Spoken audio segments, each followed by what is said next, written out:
দূর, ফোন কর তো। আর কতক্ষণ রোদের মধ্যে দাঁড়িয়ে থাকবো? জানিস মালটা মনে হয় এখান থেকেই টাবলা দিয়েছে। মনে তো ফোন কর, ফোন কর। বলছিস? হ্যাঁ হ্যাঁ, ফোন কর।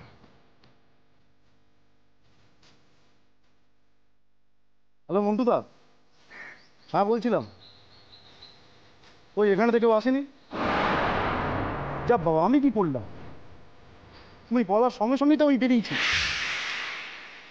এখানে কাউকে দেখতে পাচ্ছি না। আরে বিশ্বাস না হয় তুমি কেলোকে জিজ্ঞাসা করো।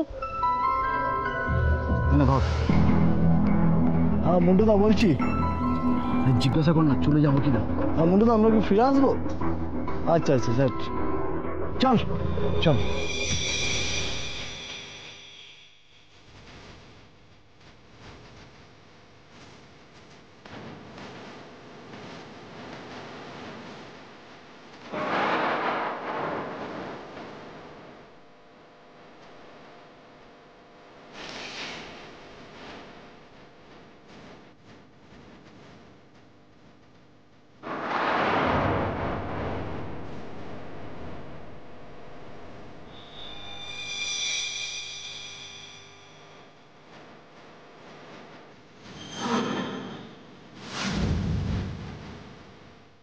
দাদা, তোকে ওই বাইকটাকে ফলো করতে হবে।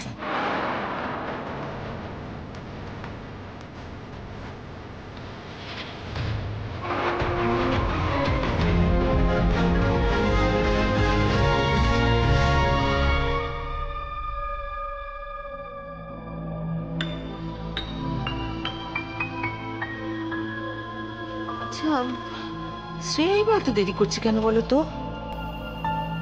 রূপম, আমার ভীষণ চিন্তা হচ্ছে এবার। আচ্ছা বদমাইশ মেয়ে, দেখলো বাড়িতে এরকম একটা ঘটনা ঘটেছে, উনি নিজের কাজ নিয়ে ব্যস্ত হয়ে পড়লেন। না না, আমার মনে হয় না শ্রেয়া নিজের কোনো কাজ করছে বলে। আমার কিন্তু মনে হচ্ছে ও নীলের সাথে যোগাযোগ করার চেষ্টা করছে।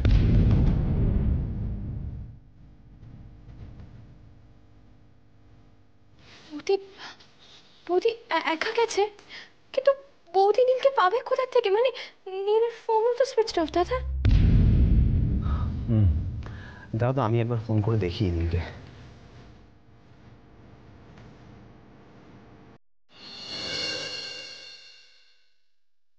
রিং হচ্ছে। দাদা দাদা, কি কি কি হলো? কিটা দেখ। হ্যাঁ রে রূপম, একবার সন্তুকে ফোন করে দেখলে হয় না? শুনেছি ও তো এখন এসআই পোস্টে রয়েছে। সন্তু তো নতুন জয়েন করেছে। আমি হ্যাঁ দেখি সন্তুকে আবার ফোন করে দেখি।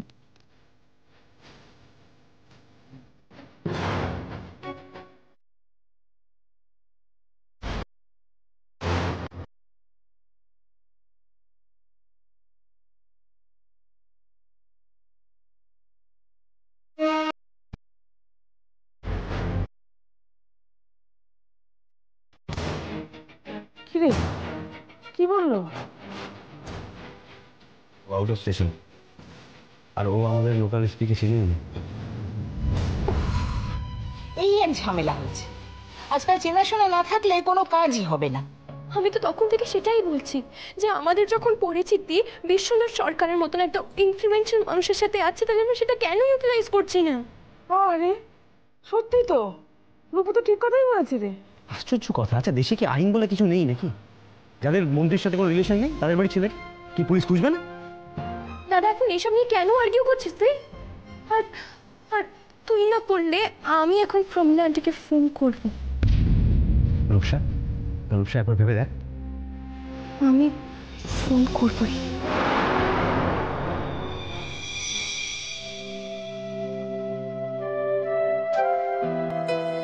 এত এত কি করেছে মানে একার পক্ষে সম্ভব নয় তো এত খাওয়া। আরে খাও খাও, তোমাদের বয়সে দ্বিগুণ খেতাম আমরা, বুঝেছো? এখন অবশ্য বিশেষ খাওয়া দাওয়া এগুলো হয় না, কেন কি তোমার শাশুড়ি মাতা আবার খুব হেলথ কনসাস হয়ে পড়েছে। তবে ভালোই হলো, আর জামাইয়ের কল্যাণে আমারও ভালো মন্দ খাওয়া হয়ে যাবে। কি বলিস ঐন্দিলা? তুমি তোমায় চেনো প্রবাল, অল্প করে কিছু আয়োজন করব এটা আমার ধাতে সয় না। আর আফটার অল এটা তোমার প্রথম জামাই ষষ্ঠী, প্রথমবার জামাই ষষ্ঠীতে আমাদের বাড়িতে আসছো। প্রমীলা সরকার কি করে অল্প আয়োজন করবে বলো তো? সত্যি বেঞ্জিলা, আজকের দিনে জামাইদের অবস্থা টাইট। শ্বশুরবাড়ির আদরে পেটটা ফেটেই না যায়। দেখো, আর কার বাড়িতে কিভাবে জামাই ষষ্ঠী সেলিব্রেট করা হয় আমি জানি না, তবে আমার কাছে এটা একটা স্পেশাল ডে। আমি জানো আজকে ভেবেছিলাম যে স্পেশাল ক্যাটারারকে দিয়ে আমি ভালোভাবে বাড়িতে দেশ বিদেশের রান্না করাবো, কিন্তু সেরকম ক্যাটারার পেলামই না, তাই। আরে তুমি ফিতে কাটো, তাহলে তো আমরাও এগোতে পারি নাকি? না সে ঠিক আছে, মানে বলছিলাম একটু কমিয়ে নিলে হতো না, মানে শুধু শুধু নষ্ট হবে। প্রবাল, তুমি যতটা পারবে তুলে নাও, নষ্ট নিয়ে তুমি ভেবো না, একদম ভেবো না। ও বেবি, তুমি এক কাজ করো তো, ও ঘর থেকে গিয়ে চাট করে ক্যামেরাটা নিয়ে এসো। এইসব স্পেশাল মোমেন্টসগুলো যদি ক্যামেরায় ধরে রাখা যায় না, পরে দেখতে ভীষণ ভালো লাগে। প্লিজ যাও। ওকে মাম, আমি এক্ষুনি নিয়ে আসছি। আরে প্রবাল, তুমি খাওয়া শুরু করো। হ্যাঁ হ্যাঁ। Excuse me.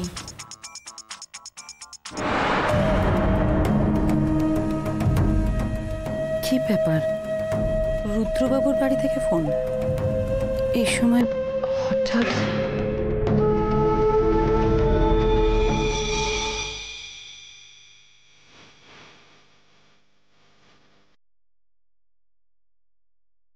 দাদা একটু তাড়াতাড়ি।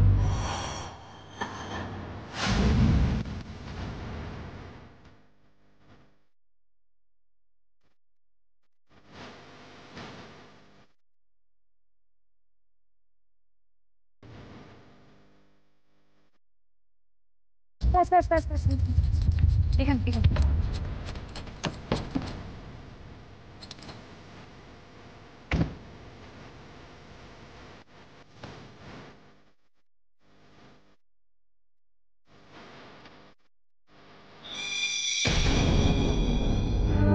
বুঝতে পারলে আমাকে প্রাণ নিয়ে ফিরে যেতে হবে না।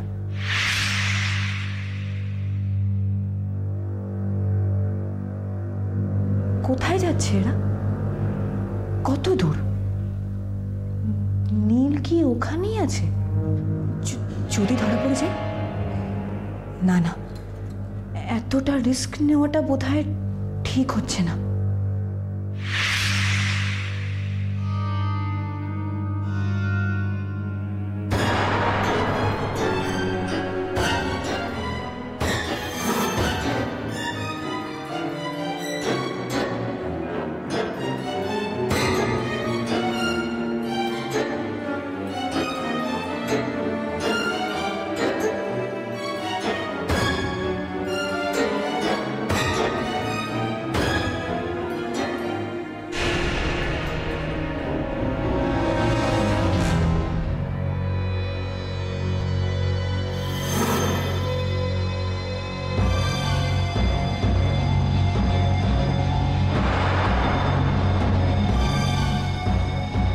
রূপমকে না জানিয়ে এসে কি বিপদ বাড়ালাম? না না, নীলের ব্যাপারটা তো আমি সব জানি।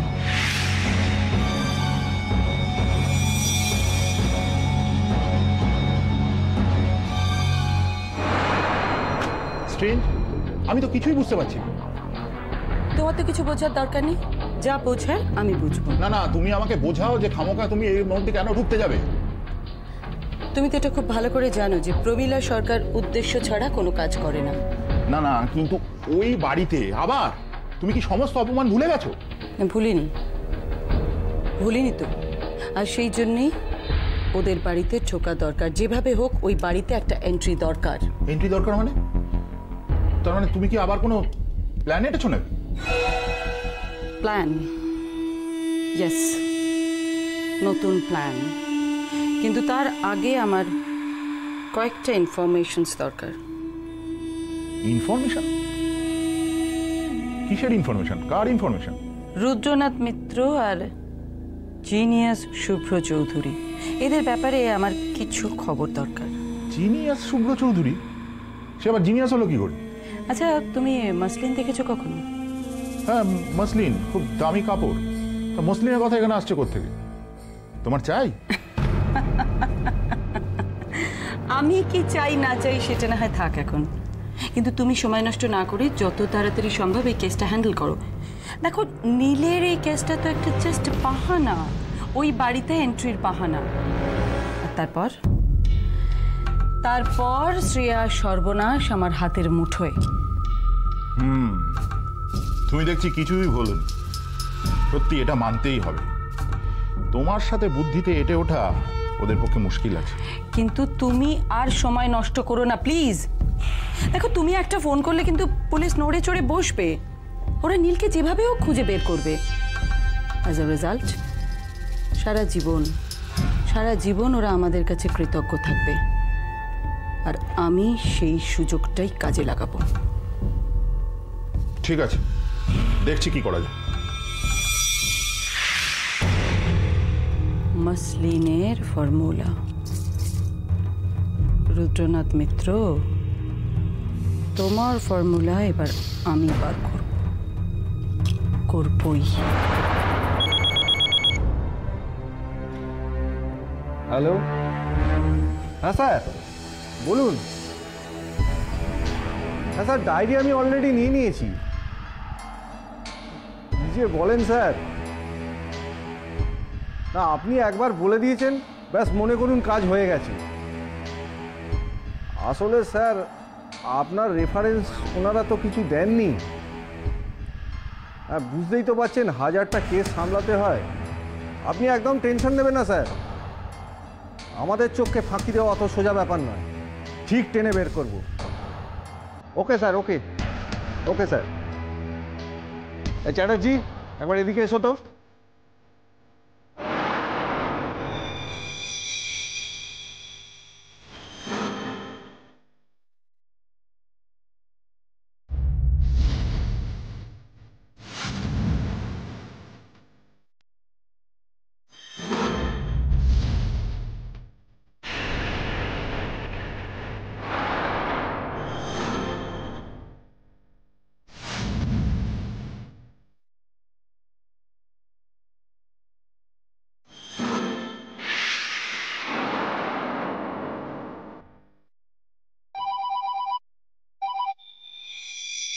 হ্যালো, কে বলছেন?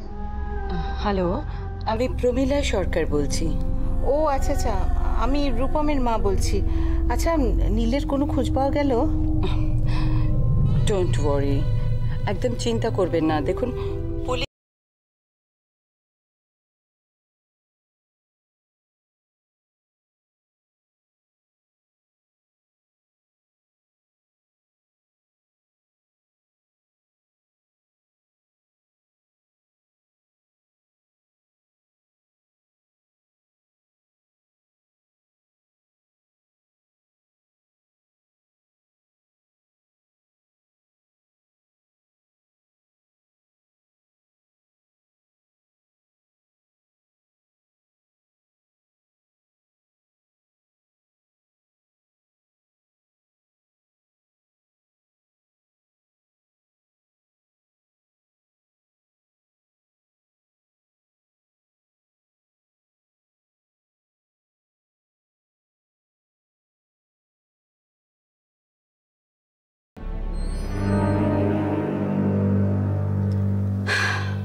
যাবো তো বটেই আপনার বাড়িতে।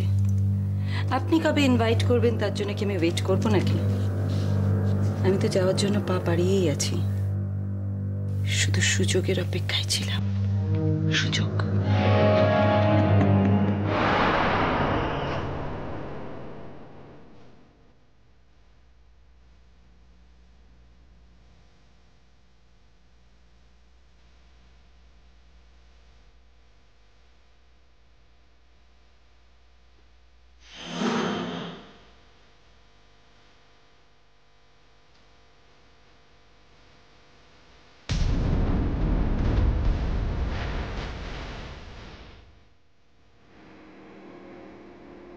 কিরে, কি কেস?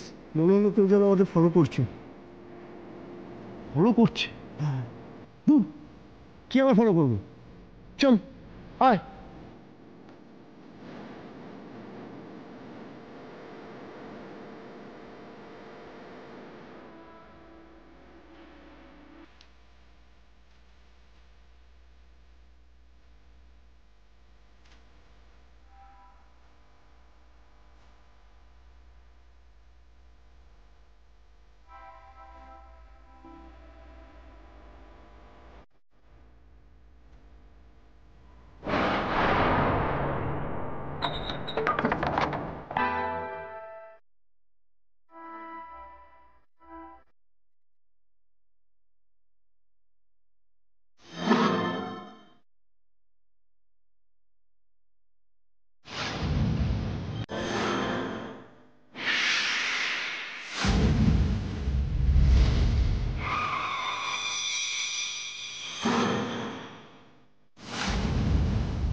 দেখুন ম্যাডাম, আমরা আমাদের ফুল এফোর্ট দিচ্ছি, বাকিটা আপনাদের লাখের ব্যাপার। আর তাছাড়া মিনিস্টার সাহেব যখন ফোন করেছেন, তদন্তে কোনো ত্রুটি হবে না। দাদা দাদা তুই নীলের ফোন নাম্বারটা দিয়ে দিয়েছিস তো ওনাকে? হ্যাঁ, আমরা ট্রাই করেছিলাম, কোনো লাভ নেই, সুইচ অফ বলছে।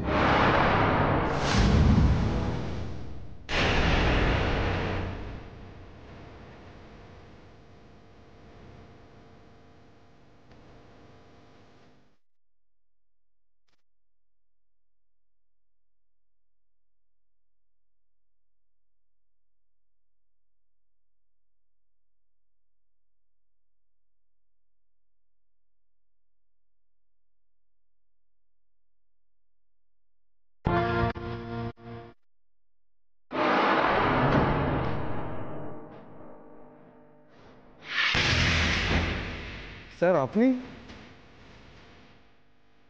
বলুন স্যার। Madam please. ইন্সপেক্টর, কেসটা কানে আসার পর থেকে আর শান্তি মতো বসে থাকতে পারছি না। কাজ কত দূর এগোলো? সাসপেক্টেড এলাকায় আমি ফোর্স পাঠিয়েছি স্যার, আশা করছি কিছু একটা খবর পাবো। অফিসার, এটা আমাদের ফ্যামিলির ব্যাপার, দেখবেন পেপারে টেপারে যেন ফ্লাশ না করা হয়। দেখুন ম্যাডাম, আপনি একবার বলেছেন, আমি একবার শুনে নিয়েছি, আপনাকে ওটা নিয়ে কিচ্ছু ভাবতে হবে না। সরি আন্টি, আমাদের জন্য একটা অসুবিধাই হলো আপনাদের। এটা কি বলছো রূপম? রূপসা আমার মেয়ের মতো। স্যার, কিডন্যাপারদের গাড়ির নাম্বার পাওয়া গিয়েছে।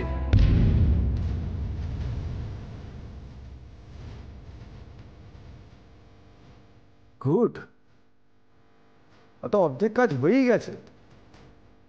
স্যার, এবার বাড়ির ঠিকানাটাও পাওয়া যাবে।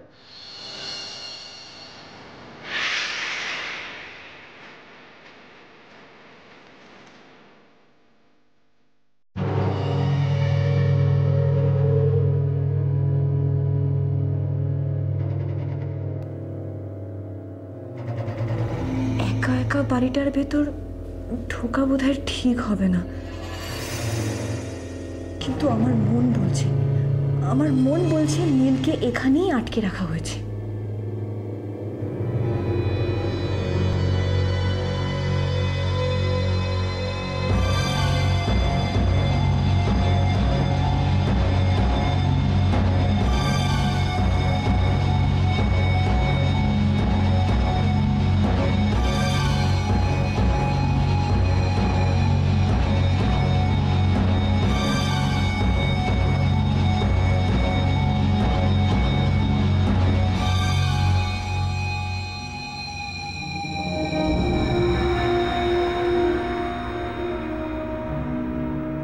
কারা যেন কথা বলছে না?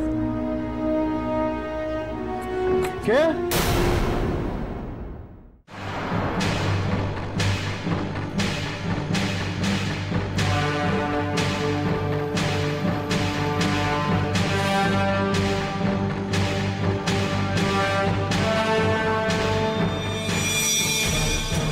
তুমি শিওর? ওকে ওকে, তুমি ওখানেই থাকো। হ্যাঁ, নজর রাখো, আমি 10 মিনিটে পৌঁছচ্ছি। না না, আমার অর্ডার ছাড়া তুমি ফায়ার করবে না। না ঠিক আছে, তুমি খালি নজর রাখো। স্যার, বাড়িটা ডিটেক্ট করা গেছে, এখন আমাদের এক্ষুনি বেরোতে হবে, চলুন। ওয়েট রূপম, আমি তোমার সঙ্গে যাচ্ছি, তুমি একা যেও না। না না আন্টি, আপনি আবার কেন যাবেন ঝামেলার মধ্যে? শুধু শুধু রূপম, এতে ঝামেলার কি আছে? আর পুলিশের গাড়ি তো যাচ্ছে সঙ্গে। প্রমিলা, আমার তো দেরি হয়ে যাচ্ছে, আমি তাহলে বেরিয়ে যাচ্ছি। ওকে, চলো।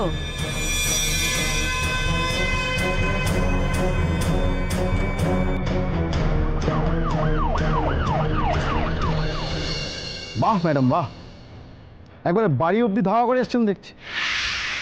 তো মতলবটা কি? নীল কোথায়? নীল? কে নীল? দেখুন, এই নীল নামে আমি কাউকে চিনি না। বাজে কথা ছাড়ুন, প্রথমে নীল কোথায় সেটা বলুন। গলাটা নামিয়ে কথা বলুন ম্যাডাম। দেখুন, মালটা ছাড়ুন, তারপর ওই আপনার নীল না ফিল, তার খোঁজ পাবেন। টাকা আমি দেব, কিন্তু তার আগে আমার প্রমাণ চাই। নীল যে আপনাদের কাছেই আছে তার প্রমাণ কি? ও এই ব্যাপার, আসুন আসুন আমার সঙ্গে, আসুন ম্যাডাম, আসুন আসুন।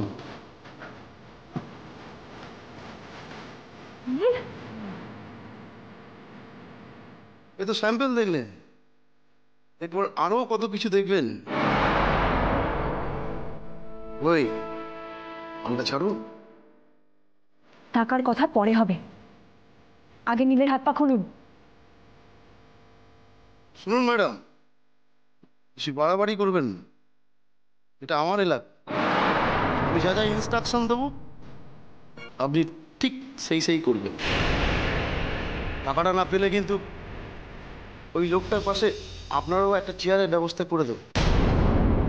মনে হচ্ছে আপনাদের টাকা নেওয়ার কোনো ইচ্ছে নেই। ঠিক আছে, আমি পুলিশকে গিয়েই সব জানাবো। আরে দাঁড়ান দাঁড়ান দাঁড়ান,